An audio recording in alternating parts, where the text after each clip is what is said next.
Mummies vlogs. మా apartment Ganesh నిమజ్జనంకి మేమైతే ready అయిపోయాం. అన్ని ఫెస్టివల్స్లా కాదు కదా Ganesh Chaturthi, it is something different. మా అపార్ట్మెంట్లో లాస్ట్ డే పూజ ఇది. ఎవ్రీ ఇయర్ లాస్ట్ డే అయితే మేమైతే అన్నదానం చేస్తూ ఉంటాము. మమ్మీ ఇంకా ఆంటీ వాళ్ళు అందరూ కలిసి వంట చేశారు. వెజిటబుల్స్ కట్టింగ్ ఏమో మా యూత్ అనమాట. లంచ్లోకి గణేషునికి ఇష్టమైన పాయసం అయితే చేశారు. అండ్ పులిహోర, వంకాయ, బగారా రైస్, టమాటో చట్నీ, సాంబార్, మిర్చి ఇవన్నీ చేశారు.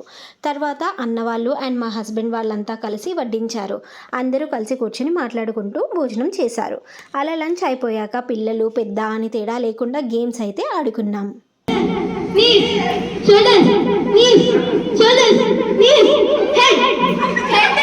గేమ్స్ ఆడుకున్న తర్వాత గణేష్ లడ్డు వేలం పాట అయితే పెట్టారు.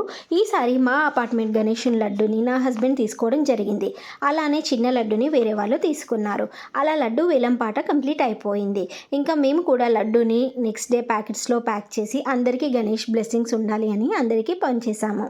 ఇంకా గణేషుని వాళ్ళ మామ్ దగ్గరికి పంపించాల్సిన టైం వచ్చేసింది. సో ఇంకా డీజే స్టార్ట్ చేశారు.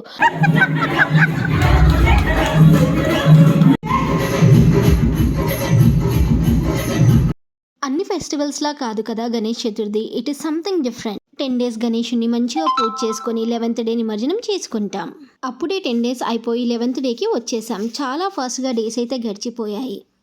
అలా గణేషుని వాళ్ళ ఇంటికి సాగనంపే ముందు డాన్స్ చేస్తూ హ్యాపీగా గణేషుని ఆటోలోకి అయితే ఎక్కించేశారు. మేము కూడా గణేషునితో పాటు ఆటోలో ఎక్కేసాము. మిగిలిన వాళ్ళు బైక్స్ పైన వచ్చేసారు. మేము ఎవ్రీ ఇయర్ గణేషుని హఫీజ్పేట్ చెరువులో నిమజ్జనం చేస్తాము. సో ఇప్పుడు కూడా అక్కడికే స్టార్ట్ అయ్యాము. అక్కడ వెళ్ళేసరికి చాలామంది ఉన్నారు. తర్వాత గణేషుని కిందకి దించి అందరం మంచిగా మొక్కుకున్నాము. మళ్ళీ నెక్స్ట్ ఇయర్ త్వరగా రావాలి అని. గణేష్ చతుర్థి వస్తుంది అంటే ఎంత హ్యాపీగా ఫీల్ అవుతామో. నిమజ్జనం రోజు అంత బాధపడతాం కదా. సో అలా బాధతో గణేషునికి అయితే బై చెప్పేశాము. జై బోలో గణేష్ మహారాజ్ కి. Thanks for watching. Please do like, share and subscribe.